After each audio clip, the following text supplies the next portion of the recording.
Hey everyone, this is episode 409 of the Ootinicast, recording on March the 9th of 2021. This is the raw version of the show, and we're going to stream this out. The raw version is also going to be sent to YouTube, and then we will go through the audio version, clean it up a bit, and that will go out as an edited podcast. So I'm going to tweet out the fact that we are live.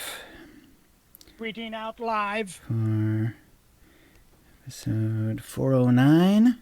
Isn't that a cleaner? It's like something for some Formula 409 or something like that. Formula 409. Twitch. Sometimes, like when the numbers are important, like I try to make like the little quote at the beginning of the episode like relate to it or something, but it hasn't happened for a while. You know, like episode 66 back in the day, of course, with Order 66. I don't remember exactly which quote I used, but it had to do with that. Okay, that looks right. All right. Close that off, make sure my phone is on the mute version. It was fun. I remember it's been a while. It was like maybe 10 episodes ago, and for some reason my phone was not on silent mode, and I think it was just a robocall call during the episode and was like dee or whatever. I don't even remember what ringer I have because I keep it off so much. But turn it off. Hey Melta, how's it going? Hey, nice to see you're on for the Ootinicast. Excellent. Bo Froley. Hey Bo Froley. All right, let's see. So Kitty, sounds like you're about ready to go. I know we've already gotten our recordings going. I think I'm going to retweet it too, just why not? I am ready. Okay. Yeah. Should be relatively straightforward. Unfortunately, we were hoping to have, we'll mention this in the show proper as well. We were hoping to have Doc on. Doc's under the weather. He's not feeling well, so we are not able to have him today. We will hope to have him next time. It's a little early to talk about this during the show, but next episode we might have to move it a little bit. I'm going to be probably not available 2 weeks from today, so we're going to have to bump it a couple of days or skip it a week depending on how we feel about doing it. Whatever, either way could work. All right, let me get some water, and if you're ready to go, Kitty, I'm ready to go too. Ready when you are. Just retweeting. All right, going in 5.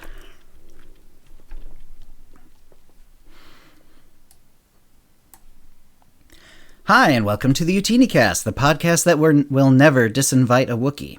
This is episode 409, being recorded on Tuesday, March the 9th, 2021. I'm your host, Chill, and with me is my co-host, KittyKissz. Hey, Kitty. Hey, Chill. How's it going? It's going great. Excellent. And what you been up to in-game? In-game, I have been working on the Big Boy series. Yes. I just got to Kotfi, and I'm running it in veteran mode. Nice. And you're skipping story mode? You're going right to veteran mode? Yeah, I'm just going to play through on vet mode. That's cool. I realized that story mode's too easy. Hard mode's too hard. Vet mode is the porridge that Goldilocks chose. Right. It's perfect. Like the boss fights, you kind of have to focus. They feel like boss run fights. Run them correctly. Yeah. And then you know what? I think that's a good idea. Every once in a while, you slip up, and right. you go, whoa. Okay, I could actually die. But it's actually I think I might just start playing vet mode when I go through now. I think, you know what? That's kind of a brilliant idea. I think I should probably do that too, because it does feel like the last times that I've done story mode, it feels very sleepwalky at this point, because we know the fights well, and we know, and they're not designed to be difficult. So right, and I find myself, because I've run it in story mode so many times, I know where the mobs are, so I go and try to scoop up all the mobs for an AOE. Right. And I caught myself doing it today and going, whoa. Too many. Because even on a large mob, if, your companion is, being mobbed as well, you have to, nail your your defensive cooldowns and stuff, Right. and stim. So, but it makes it a lot more appealing. I'm having a lot more fun running Excellent. it like that. But That's a very good idea. Yeah. yeah, it's super fun. Now, obviously, because you do a lot of side stuff, and you must be level 75 well before you hit Cop v Kotet. So, Yes. are you also 306? Do you just give them 306 gear, I assume, or? I have a 306 set with mods and stuff on it. And, Nice. What it augments, and I just give him that. So I see. You just pass it around to whatever your newest character is. Yeah, exactly. Oh, that's cool. And by the time I usually get done with a story, I have collected a full Victor set. Yes. So almost every alt that I have has a full 306 Victor set. Yes, that's good. Because- That's usually the best one for like solo stuff. Yeah, it's great because it has that heal, and that heal has saved my ass a lot. Yeah, yeah, it really Because, does. Your companion's off doing who knows what. Right. And I'm Getting themselves line of sighted, no doubt. Yeah, I'm like over halfway, out of health, and then bam, Right. the heal kicks in, and I'm moving fast, and you can usually Yeah, the fast move is take so out- nice. Yeah, you can usually take out one of the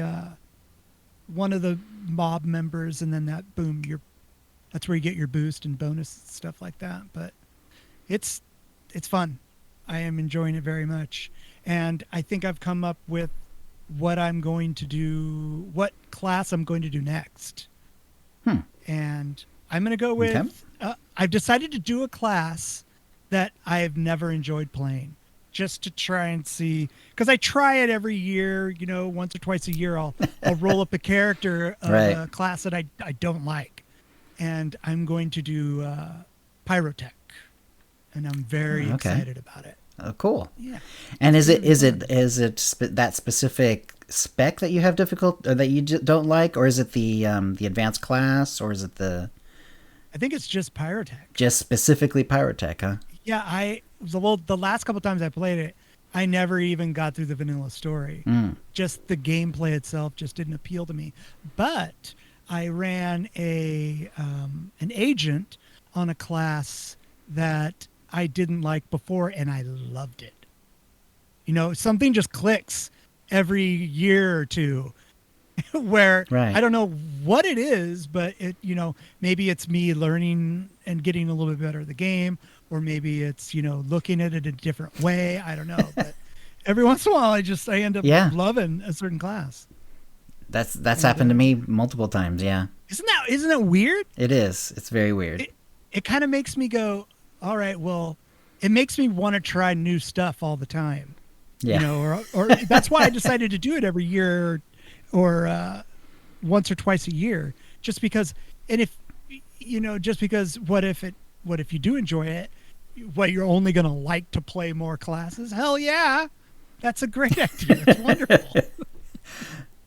Excellent. But yeah, I was over. I sat in with Working Class Nerds earlier in the week, or last week. We talked about the new Star Wars books and stuff Nice. like that. But so that's about it. And just busy in real life. Bleh, boring. But what's up with chat? All right, let's see how the chat's going. Hey everyone, Altil's here. Bantha Mojito, still love that name. Blixen, Bo Froley, Deck is here. Hey Deck. Fortzer, Lord Meltza, who sometimes duels with me, is on. Louis, the XVX, so that's actually not a Roman numeral. Sorry, I thought it would be like Louis the 19th or something, but XVX is not Roman numeral. Falchion, Predikill, Resident Jason, Scruffy Looking TV, Sludgester, and Squishy Twitchy are all here. Hey everyone. All right, yeah, it's funny, about trying new specs and stuff. I am looking. I haven't figured out exactly what character to make, but I kind of realize it's been quite a long time since I tried leveling as a healer, and I know that that's going to take longer, and so I sort of have to steel myself to that. But I think I do kind of want to do that again. It has been a while, and it's also the one of the three, tank, DPS, heals. It's the only one that I don't have a main for. I'm sure I have a heal. There's probably a healer somewhere, or that has 306 gear that is 75, but I probably didn't level them as healer, and you know what I mean. It's like I don't really have a healer, so I think it'd be kind of fun to like really try to do that again, because it has been a long time. It's the best way to learn how to heal. That too. Playing it all the way through, getting all the skills, just learning gradually, learning how they all mesh and all the procs work and stuff like that. I'll have to decide like which one I want to do. Like, do I want to do the smuggler? Do I want to do smuggler agent? Do I want to do Sage Sork, or do I want to do mercenary commando? So interesting. Yeah, they're all. Have you done them all? I mean, I've at least toyed around with all of them at some point. Like I've taken an end game level character and swapped them over to healing spec and tried them for a while and different things. And I have leveled a couple of people. I leveled one smuggler up a long time ago. That was like Shadow of Revan type period of time. Oh wow! It was like the idea was, this is sort of like before I was like really like committing to the whole cosplay character thing. But instead it was more like I had gotten it was like the Gamorrean bodyguard companion had just become a thing like the year before. Right. And I had one like sitting, and I didn't want to use it on anyone because I didn't know if I was, for the most part, it's like, would I even really use him? Would he just kind of go to waste on a character? You know what I mean? Like, I know exactly what you mean. I'm gonna have like some sort of main character, and it's gonna be like the bottom one, and I've unlocked it, but who cares because I never see him. So I decided to make a character who, and the idea was like she was like buddies with like this Gamorrean guy, like that would be her like sort of backstory. And so the idea was like it was like so I did like a female body size one, kind of like the whole like in KOTOR where there's like the gal and the Wookiee, there's that sort of dynamic going on. Gotcha. So the Gamorrean was like the big beefy guy, and she was like the brains of the operation. And I leveled her up that way as a healer the whole way, and he was like doing all the damage basically. And that was actually pretty fun. But it has been a while, and like as soon as I got to endgame, it was like, she kind of went away as a character. I never really like took her any further or anything like that. So I think it would be interesting to like go back to, it doesn't have to be smuggler, it could be smuggler, but I'll have to figure out which of the 6 stories I would want to see this sort of way. That's go the key. For that. Yeah. Something that's going to keep your attention. So I haven't set that up yet. It might not even happen like right away. It might be a few weeks or even a few months down the road, but that I am sort of like kind of thinking about that. That's sort of like what's brewing right now. Being a fellow altaholic, I know exactly what you mean. Yeah, exactly. Like, okay, what's next? Exactly. Just when you gotta have the idea before you start, or you're. You're forget it. Like, what are you gonna do? So yeah. What did I actually do instead of what I might do? What did I actually do since the last show? Lord Meltza and I have done not a ton of leveling since the last episode. We did a little bit. He's been busy. I've been busy. One of the things that, one of the reasons that I wasn't doing much of anything for a few days because one of my monitors went out, and that was not fun. So I had a few days where I was playing very little.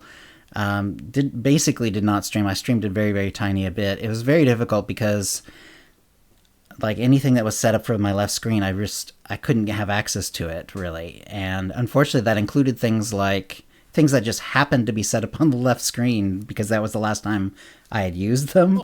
So like if something froze, the task manager was on the left side where I couldn't really access it. Oh, and you couldn't get it. I couldn't. You don't have the monitor because the monitor's not up. Exactly. Yeah. So it was like, well, if you ever lose a monitor, I have extra here. Just come over and you can have one. I appreciate that, but I did get a new one. I just got an inexpensive but nice HP monitor that's similar to my other one, and it seems to be perfectly fine. I'm very happy with it.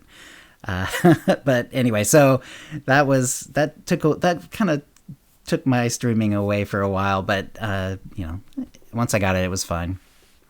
I'm almost done with the master mode chapters. I have one chapter left to go. I'm on the Kotet final chapter. I tried to solo it. I could not. I'm gonna need you, Kitty. It's just I'm not gonna be able to solo it. Sweetie. Yeah, I tried it and I got a little ways into it, not very far. There was a kind of a tough fight that I managed to get past. It's the one where there's like you're just going inside the main building and there's like a walker and two gold knights. And that fight actually hurts. Like it hurts a lot, but I managed to get through that one. And then there's like a little ambush fight inside the doors with like the little curving staircases.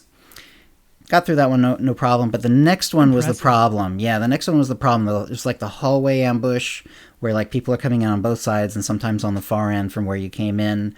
And the problem with that one is Senya is melee, and the two gold knights happen to do, in master mode at least, they do like this fairly hefty damage AoE pretty regularly. And with two of them up and me in tank mode, which means I'm not doing tons of damage, I tried different things, I tried cooldowns and I tried, I tried kiting, and that almost kind of worked. But eventually, they'd catch her, or I would lose threat because of one of the other guys, that comes in. Anyway, couldn't get past it. So I haven't even seen we're not even talking about like the big Valen fight or the big Valkorian fight later on, which I'm sure are going to be brutal as well. And I'm just gonna have to have you through the whole rest of the chapter. I'm there. I appreciate that. Okay, we'll have to do that in the next few days sometime. We'll catch us time. The Valen / Valkorian fight, I don't know how you would beat that by yourself. I think, didn't Dr. Gameology do it solo, or did he have help? He might have. I'm not sure. Speaking of which, because we talked about this before the official part of the podcast, but we should mention it now. Doc was sort of scheduled to be a guest this week. We even mentioned it, I believe. Unfortunately, he's not well. He's sick, so not available. Hopefully, he feels better soon. So send him good wishes, and we'll hopefully see him next week. I guess we'll have to ask him if that's true. Because I remember him talking about Master Mode. And doing it solo and stuff like that. And I think he got through all of them eventually. I think he got through them all, but I think I actually watched him finish that one, Master Mode solo on a Sork. Nice. And I was like, holy crap. Yeah. That's amazing to me. And I think Swantarista did too. Right. Maybe I'll have to try it again. Yeah, maybe I'll have to try it again, like on a DPSer. I think tank sometimes is more helpful. Like there are definitely like things damage I can absorb that I wouldn't be able to on a DPSer, but I'm definitely doing like, half or whatever the damage that I would be able to on a real DPSer, and it makes it tough sometimes. What tactical are you using? Are you using a tank or DPS tactical?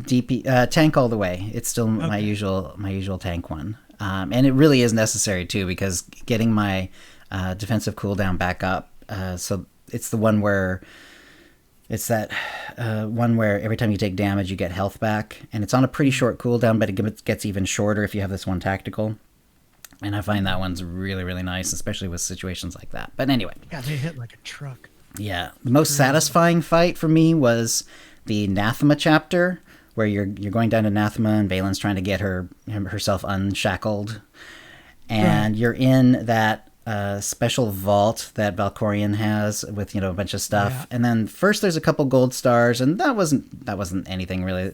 That sets you up for the really big fight with the guy who casts the morass ability. It leaves the big red circle on the ground, and in story mode, whatever, it lasts, and maybe you'll see one still there when you cast the second one, and then it goes away. No big deal. You just get out of it. No big deal. It's really.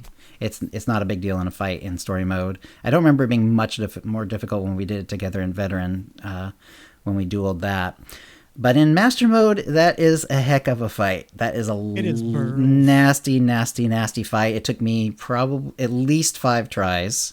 Oh, at least, and and then including some like really brutal like ones where he was down to like just 10,000 health and I die, like really, really close, really nasty. I would have turned into an 8-year-old. Yeah.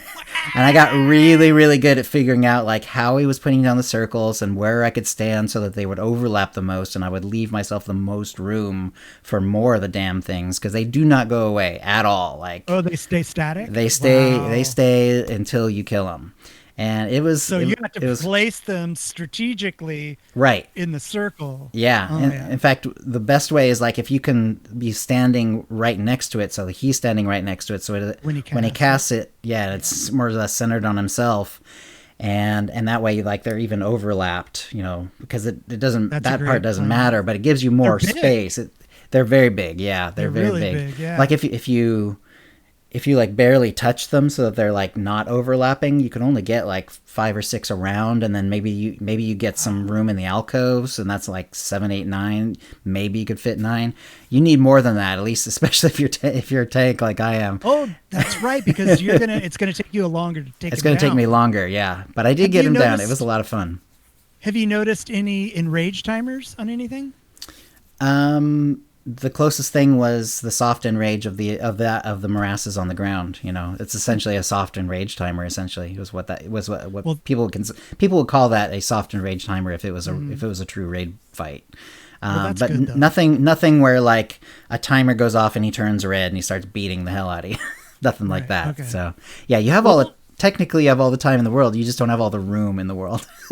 That's what I was thinking. At least we know that that there's no enrage timers. Yeah, exactly. Like that. That's good.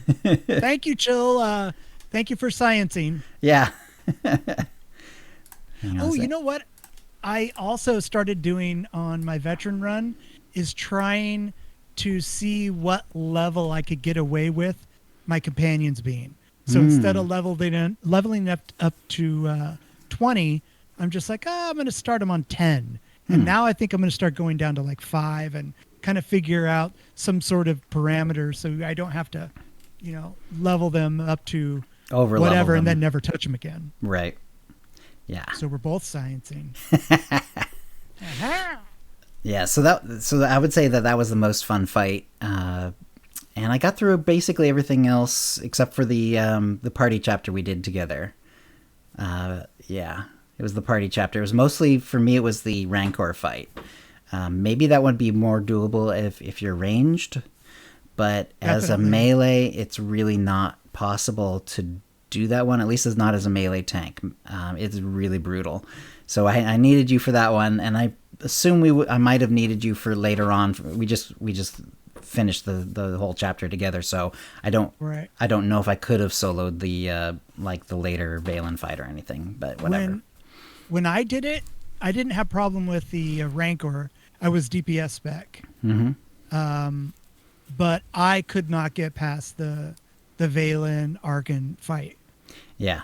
I had to have some people come in. And that's when I found out the bad news that, hey, if you ask someone to come in, you're going to have to restart the entire chapter because you can't just pull somebody in. Normally you could. They have to go through the whole thing. Right. Normally you can, but that chapter is different. And the reason for it that you're getting at is because of the party mechanic where you're in you're solving the puzzle as knights. And so what happens if I tried to pull you in was we were already past that because we were back in the fighting part of the story. But it brings you in as a knight, and so you can't use any abilities. You don't even have sprint. Yeah, it was brutal. You have a companion, so it wasn't like you were completely. It wasn't like you were completely not there, but it just wasn't the same. We ended up having to redo the chapter because of that. But normally, yeah, we can actually normally do it where I just kind of would pull you in, and we could get past a single fight if we had to. But yeah, that chapter is different. That chapter is different in so many ways. Another thing is that that bonus where you have the extra dogs. That helps too on that for sure. I would like to see what would happen if they survived. Do they stick around? They do. For the other fight? And if I've done it in story mode multiple times, and as long as you pretty much have to have your companion on heals because otherwise they will die. They'll just take enough damage that they'll eventually go down, even on story mode. But if you have a companion that he'll heal, he or she, well, it's basically Theron in that chapter. So it's Theron. He will heal them. And they'll generally stay alive. It's kind of for me, that's a little thing. If I'm doing story mode and I do the pet dogs, then it's like I try to keep them alive throughout the whole rest of the chapter. Yeah. Yeah. Well, they're helping you out. Yeah, they're cute little buddies. They help you out. It's like buddies. Bergala, and I can't remember all the names of them anymore. Little Zwiziks or something like that. They have really weird names that I kind of love them. Let's see. Also, I did one of the Jar Jar Joyrides. We did Dread Fortress. You were along with me for that. That was fun. Weren't you? I missed it this week. Oh, that's right. I had stupid adulting. That's right. You weren't in that time. Yeah. But I did DPS, which was really fun. And I had not DPS'd Dread Fortress in like ages. So I, a couple of times, and Decian's in the chats, which is going to be embarrassing, but whatever. I was definitely like sort of like, because I was streaming, I was maybe like checking the chat or just kind of like, letting my focus drift. And then I got back to, and then I kind of got back to reality, and I realized, oh yeah, I know the mechanics for tanking. I don't know the mechanics for DPS that well. And it's like, okay, gotta remember all the ads and what order and what am I supposed to leave up? What am I supposed to kill? But I managed to figure it out pretty fast. It has been a while, but I think I've DPS'd it at some point anyway. that was a fun one too. Yeah. And the, oh gosh, I can't remember who was actually tanking, but it was like one of his first times tanking, like in operations, and he did great. And it's not the easiest operation to be like a first time tank on, for sure. There's a lot of mechanics. Yeah, that was really good. And it was fun, like giving him little tanking tips too, because I did that a couple of times just to let him know. Because there's definitely some like things you can learn. And it's also fun to see, like, exactly. That's what Jar Jar is all about. And I really liked seeing some of the differences because, like, I remember like doing the harder mode of Dread Fortress, and as the tank on the Rancor fight, which is one of my favorite fights to tank in the whole game. It has been for a long time. In the harder mode, when he starts doing the pipe smash, which is when you're supposed to bring him under the magnet. Right. You have to have him under the magnet pretty much right away. He's gonna basically two-bang you. He's gonna two-bang you basically. It's gonna start channeling damage, and about the second tick is gonna kill you as a tank. Oof. Yeah, you have to be ready. You got to be ready. Nice. And in the story mode, it was like I guess it was probably doing damage, but it was like not killing him. It was more about like if you get him under the magnet, we'll do extra damage to him, which is the other part of the mechanic. Because if you successfully get him to the magnet, he gets trapped and he takes extra damage until he frees himself. Yeah. But it was like. So were you on Ugnaught patrol? A little bit, yeah, and then just burning him down. That was a lot of fun. Yeah, the whole fight was really fun. So yeah, it was really great getting through the whole thing too. Mm-hmm. Yeah, it was the whole team did really well. Let's see. Yeah, let's see. So I think and that's about it. The only other note I've already talked about where my monitor went out. So sucks. Yeah, really. It just like, always sucks. Right? Yeah, it's like you have a setup as just exactly how you like it, and then a new one comes up, then I have to make sure that it's all set up right, and that. Yeah. Oh my gosh! And it was set. The factory settings were like bright 100. It was like. Oh my god! It was like I was. And I guess I got a suntan. I guess I understand why they do it that way. Because, like, if someone sets it up and they're like in an office maybe somewhere and there's a ton of windows and it's really bright, it's like, you don't want to, you don't want your monitor to be like, is that working or not? You want people to know that it's working. But I have a nice sort of semi-dim room and, like, window shades and all that sort of thing. So I had to turn it down. I put it on, like, sort of, they have a couple of different settings. It's not like. It's like the less blue setting. It's like one of those. And I also turned the brightness down from 100 to like, 35 or something. It was crazy. Yeah.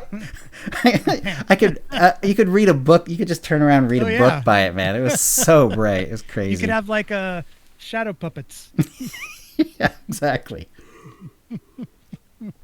All right. That'll get us to the tip of the week.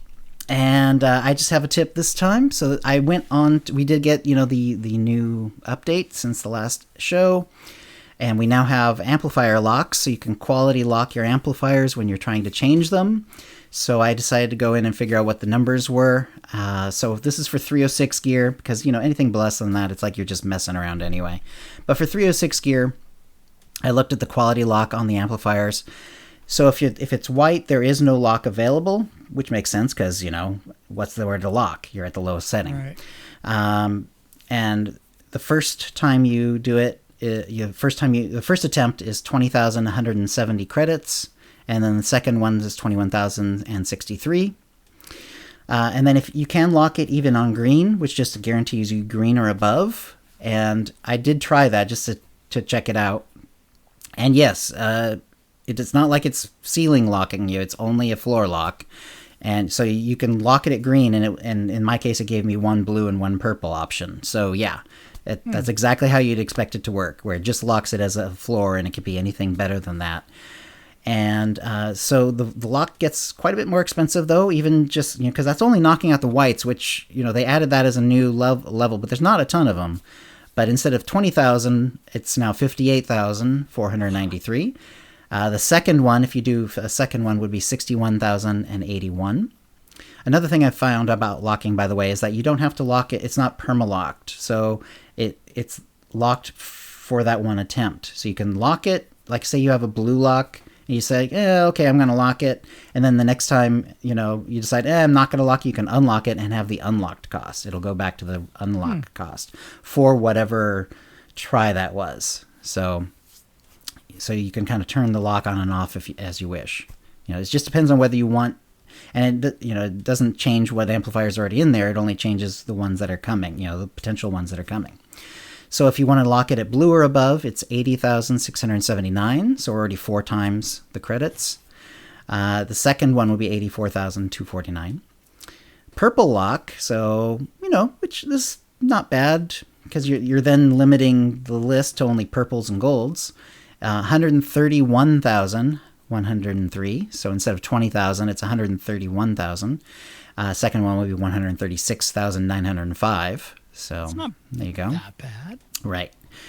And then gold, which means you can only get stuff off of the gold list. But, it's not like there's only one. There's quite a few amplifiers at gold, We're still have like multiple goals that you're trying to hit. Exactly. Multiple things. So if you have a gold and you want to gold lock it and only get things off of the gold list, it's 403,394 for the first attempt, 421,244 for the next attempt. So yeah, it is 20 times the cost to lock it.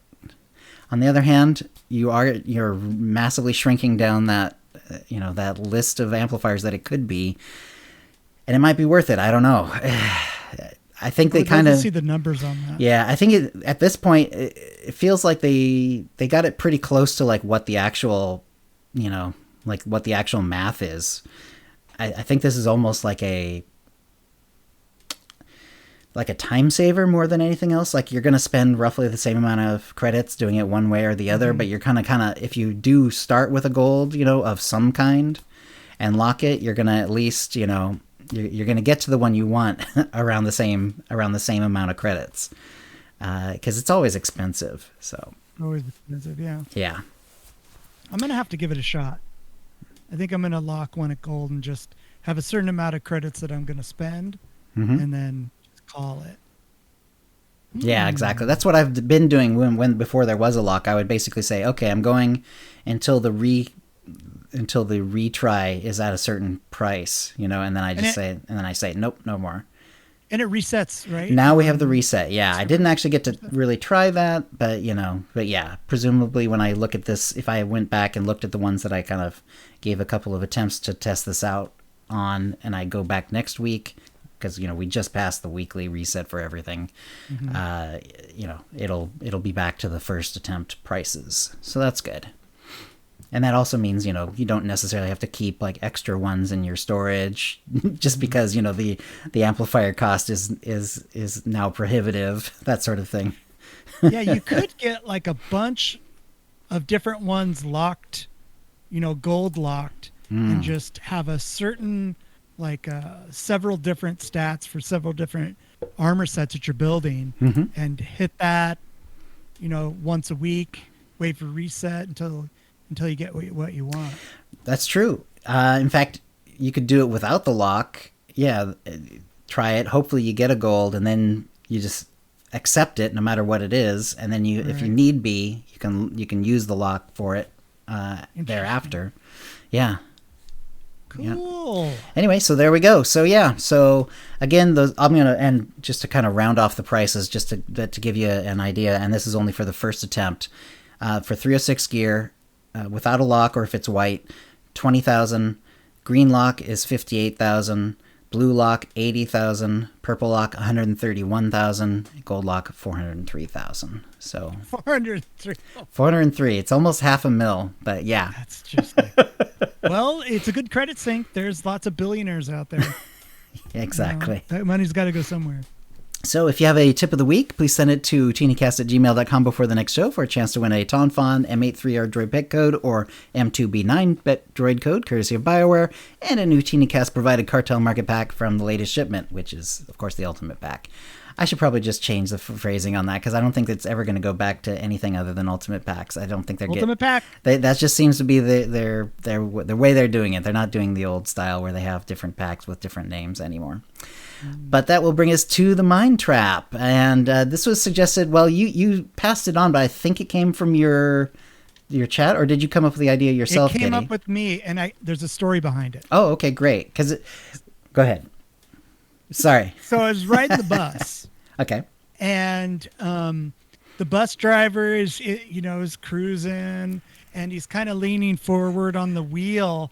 And every time we'd come to a light, he would go like, he'd wave his hands like he was using the force to either change the light or make it stay the same. And I realized, like, good for you not giving a shit what anybody thinks, for one. And the second is, you know what? Nice. I've done the same thing before. I've tried to use the force. I still try to use the force every now and again, just to see. And that's what gave me the idea. That's awesome. Yeah. Okay. Great. Yeah. When you pitched me a couple of ideas, you had mentioned that some of them were coming from your chat, so I didn't know if that one was or not, but it was from you. That's awesome. So yeah, so we went with that one, and the question was, have you ever tried to use the Force in real life? And not a ton of votes this time, but I can understand. It's a bit of a silly question. It's not very SWTOR related specifically or anything like that. But we did get almost 100 votes, 95 votes, and 84% of them said yes. So yeah, a lot of people said yes. I am among them. I am too. When I was a little kid, I would actually try it sort of semi-seriously, because you're sort of not really at the age of reason yet, and it's like, could this actually work? And you actually try stuff. But even as an adult, I do the fun, wave your hand every once in a while, hope that try to grab the remote from across the room. That's right. So lazy. So and we know you're a yes, obviously. 15.8% said no. Mm-hmm. And I don't think they're telling the truth. I think everybody's done this. I think that you need to stop lying to yourself. 15.8%. Right. You've tried. We had some fun responses, understandably, to this one. Magsol said, if you don't do that hand swiping motion when you approach automatic doors, you're missing out. Yes, that's absolutely true. Ilmashad wrote, yes, on my kids, I've tried to Jedi mind trick them. It did not work. You have to clean your room. And they looked at me like I was stupid. Bill Lentz, good old Bill, said, just put a Yoda picture saying do or do not. There is no try. And A. Gaines said, only at every traffic light I come to. There we go. Thank you for your honesty, everyone. That's right. DeMorte Montal wrote, every day, especially when I lie down and forget to turn off the lamp pointed directly at my face. Exactly. And then I also like this one from Lycos. The real question is, what has been tried more, the Force or Kamehameha?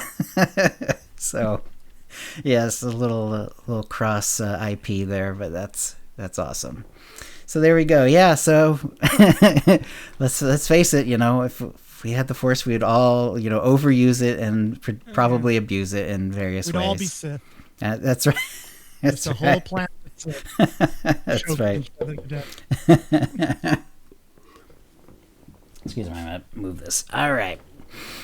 Yeah, and that'll bring us to the Holo feed, and let's see, there's going to be some in-game events for March. Well, one of them is starting today, Pirate Incursion, March 9th through March 16th, starting at end at 4 a.m. Pacific, 12 p.m. GMT. You have to be level 20, and you go to Dantooine. This is the, one of the newer ones, so there have been a couple, there's a couple events now since then, actually, but it's a relatively new one, so I'm sure... Like, I'm one of the ones who has not gotten all the way to the end on the various factions and all that sort of thing. But there's Hound mounts, mini pets, walker mounts, Ugnaught companion, a lot of cool stuff. So definitely check that out.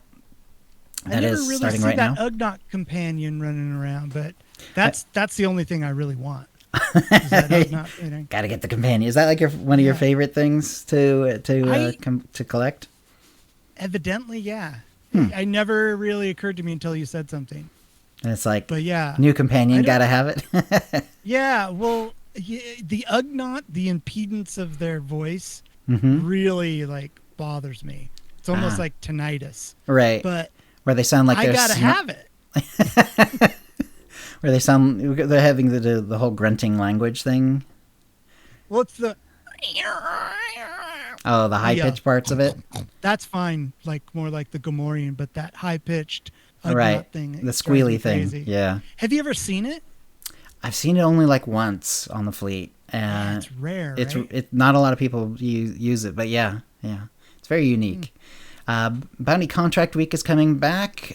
This is the March 23rd to March 30th.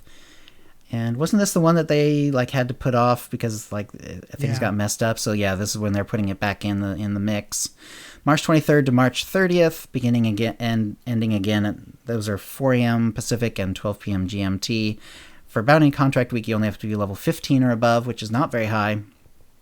And yeah, this is Bounty Tracker set. There's bowcasters, which is kind of cool because bowcasters are rare in the game. There are not a lot of bowcasters in the game. A Lobolot, Swamp Drake, and a Drink Server Probe mini pets, a BH 7X custom hunter mount. So there's definitely some cool stuff there too. There's some really cool, inexpensive decos too, people in carbonite and stuff like that. That's right. Really cool.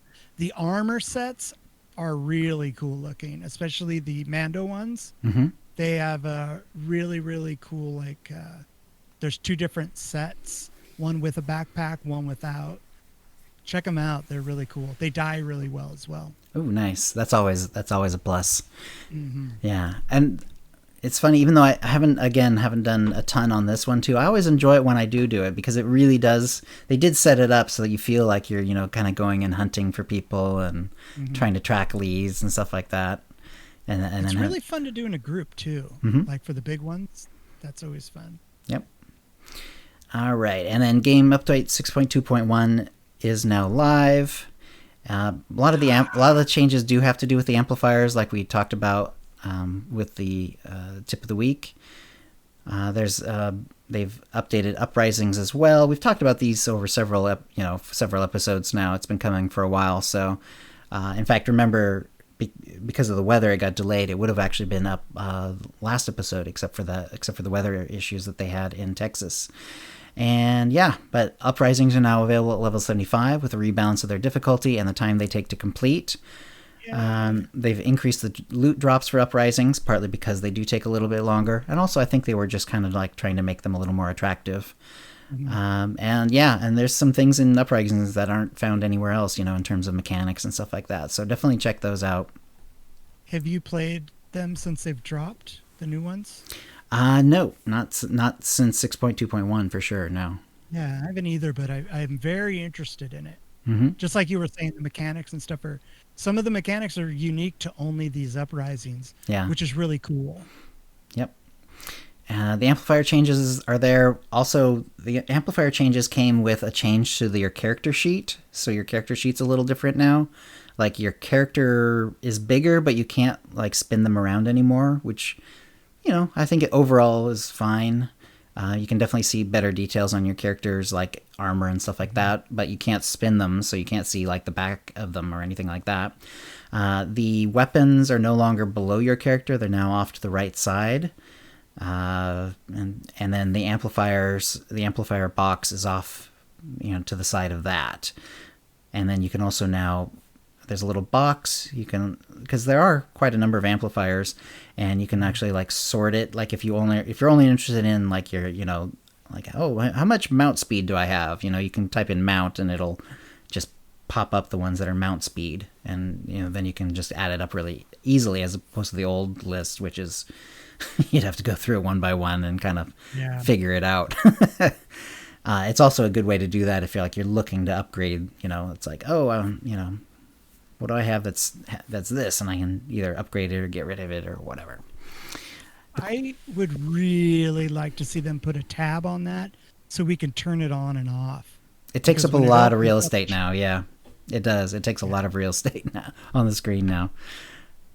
Overall, I think it's good. I do too. Yeah, I think it's an improvement, but yeah, I kind of agree. It'd be nice if you could minimize the amplifiers. But conquest changes, we've talked about these before, so again, we'll kind of keep it a little quick. Players who join a guild will go through a grace period, basically until the next conquest, and then you will not be able to add to the guild's conquest until the next one.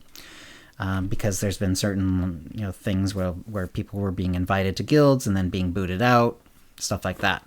If you voluntarily leave, the guild gets to keep your conquest points, but if the guild boots you out, they also lose your conquest points for that conquest. So that was, again, and that's also to prevent some things that were going on with guilds who were just, like inviting people, having them gain points for them, and then just booting them out.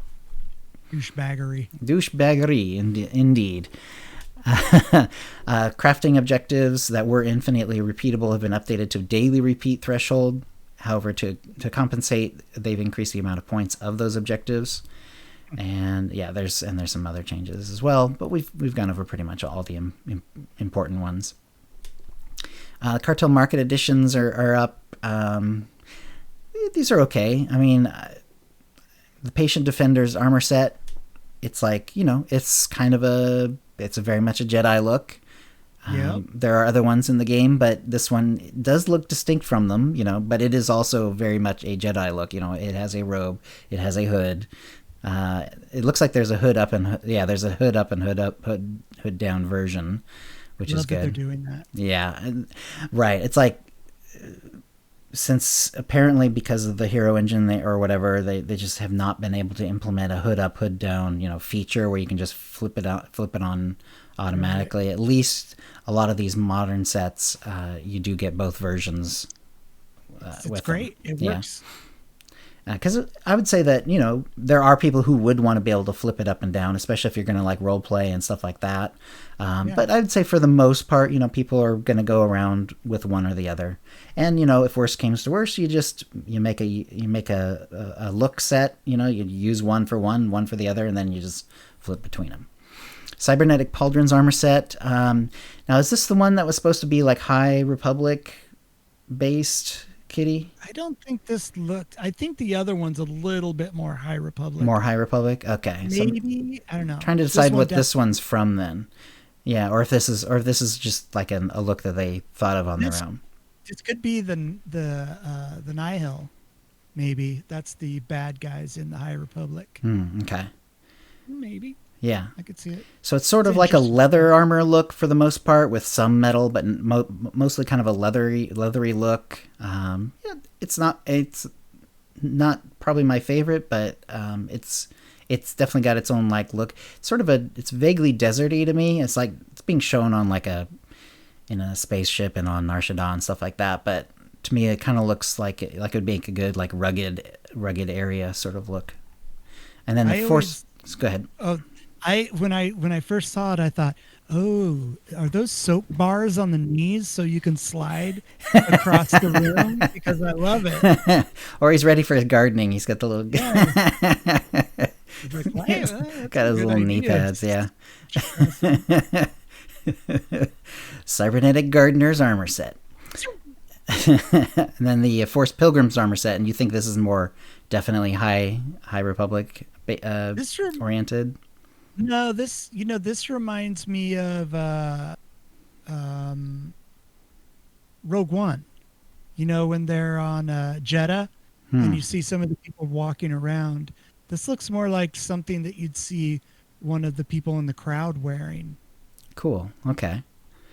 Yeah. For me, and maybe it's because it's red, but it kind of looks like more like a like a Jedi version of the Imperial Guard. You know what I mean? Oh, I can see that. Yeah. Yeah. Yeah, like vaguely Imperial Guard, only like a Jedi version, which is kind of a cool idea, actually. And the Tuscan style belt with the toilet paper roll. Yeah, it's ready to go. Well, he's been in enough fights to know that his enemies crap themselves when they see them coming. So, All right, here. We don't have to fight here. Let me get that for you. Rasordo's helmet, so kind of a typical Mandalorian look on the front, with the T visor and all that, but it has sort of almost like wing-like structures on the sides. It's a pretty good look, actually. I like that helmet a lot, actually. What's weird is that you can buy an entire armor set that comes with that helmet. It's weird that they're selling it by itself. Mm-hmm. So was it like 500 I guess cartel coins? I could see that one being sold by itself, though, and they've done that a couple of times before with I can't remember exactly which ones it was. Maybe it's some of the Revan looks or maybe some of the Malgus looks, but where they would only sell the helmet because you could because so many people want just the helmet necessary, Go ahead. What's kind of cool about having just the helmet sold, though, is that you can unlock it. And, for 500 cartel coins or whatever. Oh, does it does it show up as a separate unlock? It'll be singular, yeah. Ooh, I did not realize that was a thing. That's cool. There's a couple really interesting ones. There's like the Lobot headset that you can get. It's just that, and you can unlock that all by itself. And this is just like that. Right, and there's videos instead of pictures, so they're not being pulled over into the show notes properly, but the Fractured Bogan lightsaber and the Fractured Ashla lightsaber, which have these cool sort of floating stones around them. Very nice looking lightsabers. They really are. And that's from someone who usually doesn't care about lightsabers, because I feel they're too hard to see in combat and stuff like that. And even then, I think these look really good. So these are next level. Yeah. They're, but they are. How much are they? 67. They're pricey. Yeah, I don't remember the exact amount. Sorry. They're at least 4,000 to 5,000 cartel coins to buy, and that is insane. Yeah, that's a lot. That is a lot. That is a lot. The Vectron Minoc jetpack. There's not a ton of jetpacks in the game. They're not super easy to get, especially maybe if you subscribed and you didn't, but more recently and you didn't get the HK jetpack. It's really hard to get jetpacks in the game. There's not a lot of them, and the Vectron Minoc is a nice one. A lot of metal and sort of metal and red with the jets. It does have a flourish, which is kind of cool too. It adjusts the orientation, and the thruster colors change depend on your color crystals. So that's kind of cool too. So if you want a different color of jet, you just change your color crystal out. It is very unique looking compared to other jetpacks, and with the flourish, when the thrusters are extended all the way, they kind of shake. Oh, cool. They have an idle to them, which is really cool. I was hoping that BioWare would put out a smaller jetpack. Something like the Mandalorians that's a lot smaller and compact. Yeah, but this is cool. I could see that, because the HK one is pretty small, but I've looked at the other ones that are on the cartel market, and they're pretty chunky. They take up a lot of real estate on your back. Yeah, and if you're a body type 1, yeah, they're really even though this one's pretty chunky, I would say it's one of the smaller ones that's actually available on the cartel market anyway. Yeah. And I do like all the little pipes and stuff. Kind of has a vague. Too. I can't take my eyes off. Yeah, it has the metal with the holes. It's kind of it has sort of a whole sort of motorcycle vibe to it. It's pretty cool. It's the guard, the heat guard. Mm-hmm. Yeah, that's right. It's a good it would be. backpack. And then the opulent Darmanda skiff. I've seen this on the fleet already a little bit, and Ding, it's very what's funny. riding my Yeah, birthday? yeah, exactly. It's very bizarre, but it's very cool at the same time. I love It's super unique. goofy mounts, Mm-hmm. and this is like, I'm definitely going to buy this eventually. So awesome, and the flourish is just the door opening. Mm-hmm. Yeah, that's cute. I love it. I love this one. Yeah, it's very bizarre, but it's pretty cool. And there's a couple of new color dyes as well. Ancient Warriors light blue / medium red, and Ancient Warriors medium red / light blue. And they seem to dye pretty nicely, I guess. I like that blue. Yeah. That's very like subtle, but it looks like a flat color as well. Like it's not shiny at all, which I like. I think that's the idea. Is the Ancient Warrior is going to be more of a matte look, which is kind of cool. Right. Yeah. I like All right. Let's see. There are some known issues for 6.2.1.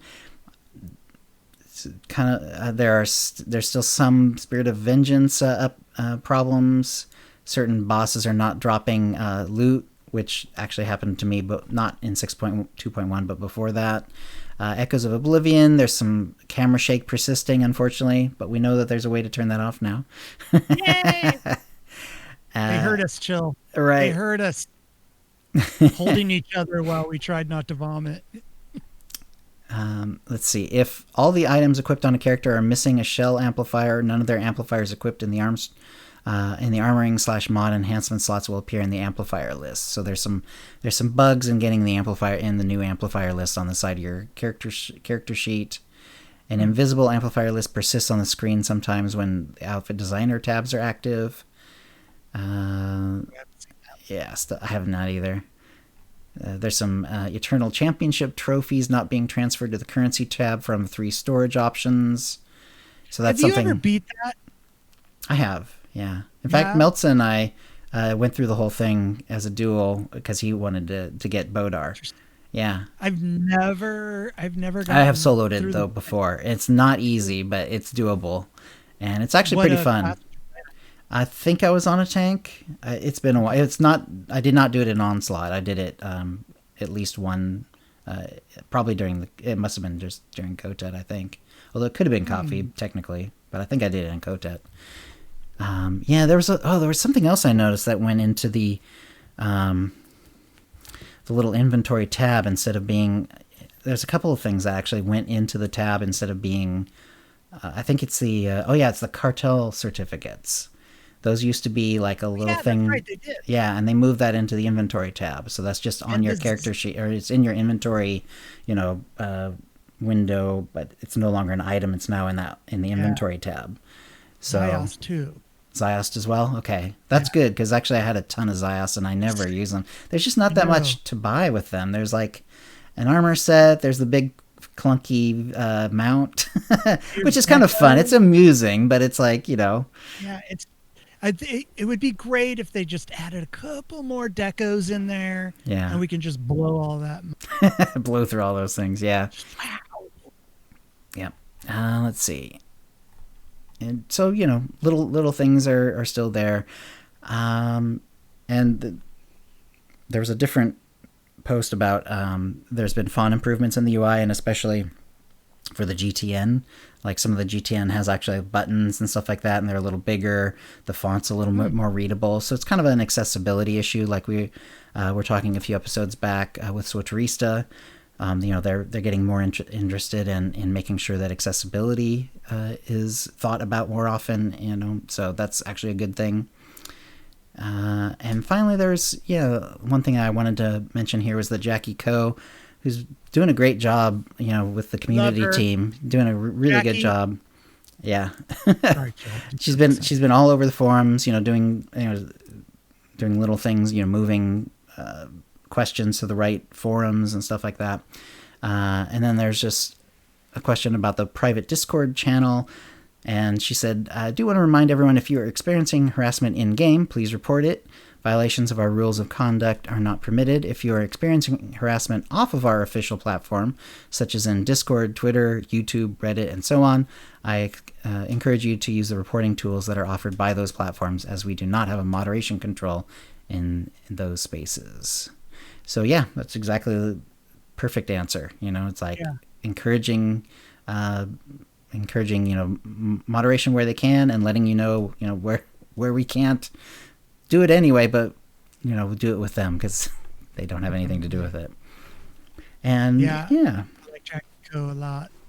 Yeah, she put something up. Now this is going to be something that people would have to look on the dev tracker to go pick up, but she posted a kind of the basic questions for when you're posting a bug report. Mm-hmm. For instance, post the time, post the instance, post what your character's name is, faction server, and all that. Yeah, all that stuff. So if you guys are going to be sending in a ticket, make sure to put all that information on there so that the devs can do their best to fix the problems. Yeah, exactly. Yep. And there wasn't a ton of like generic Star Wars news out there that I could see. A couple of people had birthdays. The guy who plays Poe Dameron had his birthday, stuff like that. But is there anything else that you've got for us, Kitty? That one thing. This is my wish list for BioWare, SWTOR, and I know it'll never happen, but just imagine it in your head. I want shoulder pad faders. So we can adjust the size of our shoulder pads on our characters. Yes. Now, to be fair, in my opinion, I think they're a little too big. But maybe we could have the fader go even larger. That's right. Like shoulder pads. But, for us that consider, getting through a doorway. Right, going sideways through a door. Yeah, we would like to make the a little bit smaller. But that's just my 2 cents, BioWare. That's actually a pretty cool idea. There are some massive shoulder pads in the game for sure. Especially like some of the old Sith looks are like gigantic. Well, it's the biggest reason that I don't buy certain outfits, because of the shoulder pads are too big. Whether it be one side or, like I said, having to go sideways through a doorway and you're a Sith. What if you shrink the shoulders and it just makes the knee pads bigger? You have an allotted point system. You have 100. That's right. You're like, all right, I'm going to make my shoulder pads smaller, but now I got huge, huge knee pads. Little nose, big ears. That's right. That's it. That's right. And then Alto says you should make a big boy character with 12-foot wide shoulder pads. There you go. Why not? What is your? You know what? What is your next big boy? Did you mention? I'm going to do the Pyrotech. That's right, Pyrotech. Cool. But I don't know what species I'm going to be, because I want to try a different species. Okay. Are there species you've never leveled before? Like you've never done a Ratataki, you've never done a Cathar? You know what? I don't think I've ever run a Ratataki. No, Ratataki? I take that back. I have done a Ratataki. Okay. I think I've done them all. I think. But it's been a while, for some of them. Huh? Yeah, it's just, one of them is one of my main crafters. I made her as. She was Ventress, my Ventress cosplay character. Nice. Yeah. Yeah, great character. And the voice actor does stuff in SWTOR. Oh yeah, I hear. Yeah. Yeah. My favorite one of her is in the Bounty Hunter story. So you'll see it when you do the Pyrotech, and it's on Tatooine. She does the Lady of Pain. Right. That's the Ventress voice actor. She does a great, a fabulous job. We in chat we always pick out like, oh, who's that, and who's that actor, who's that? Yeah. Where else are they from? And of course, the big famous one is Biff Tannen from from Back to the Future. Oh wow. He is in it all over the place. I'll have to check that out. I was not aware of that. That's awesome. Whenever his voice pops up, you're all, Space Biff! It's Space Biff! Please tell me he calls someone a butthead at some point. Oh, God, I wish. Who's the other one? There was another one. Oh, yeah. If you've seen Team America World Police, Okay. The guy that does Spotworth's voice. I'm sorry, whose voice? Spotworth's. He's the main guy. The main guy with the white hair. Yeah. He's in it all over the place. So whenever I hear that voice, I'm always thinking, when are they going to say the dirty words? Where are the dirty words? So, yeah. So that's always fun. And chat kind of plays along. I'll be like, who is that? What character? The actor's name for that. And they'll look him up and be like, that's awesome. I swear that there are two people that I think that Jimmy Fallon did a voice in the game. He really? Wow. I think so. His voice sounds very, very the voice. I can't think of where it is in the game, but there is a NPC that sounds just like Jimmy Fallon.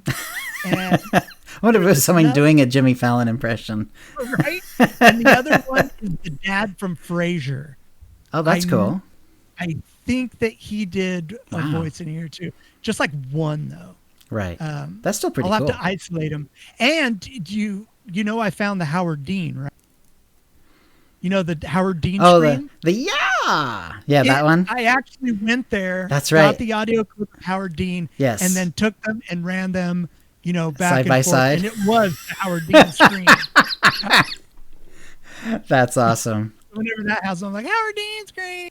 That is cool. Yeah, because I remember we were dueling and we came across it and you mentioned it. Right, and it right. did. Like, and I agreed that it sounded a whole lot like it, but I wasn't there when you had done the confirmation thing, though. That is really cool. That's really funny. I think it's on my YouTube page. Yeah. I think it's on my YouTube. The video's there where I listen to one and then we listen to the other one. Listen to one and it's like, it's undeniable. It's the same. It's the Howard Dean screen. That is cool. All right, then. I think then that's a show. If you'd like to play with us in the UTD Knights Guild on the Republic side of the CTL Sean server, or in our Teeny Ray Guild on the Empire side, do a /C join Utini to join the Utini channel. Then let us know you're a fan of the show. You can email questions and comments about the show to Ootinicast@gmail.com. Follow us on Twitter using @Ootinicast. You can find contact details for us on our website, Ootinicast.com, which includes how to subscribe using iTunes, Stitcher, and the rest. We record the show live bi-weekly on Tuesdays, 4 p.m. Pacific. Go to Ootinicast.com/live to find out how to join in. Our theme song is Doomsday by Jean-Paul Zogby. And thank you to the chat room. Thank you, chat. And we'll see you next show. Bye, everybody. Bye-bye. Bye, Kitty. All right. Stopping the stream.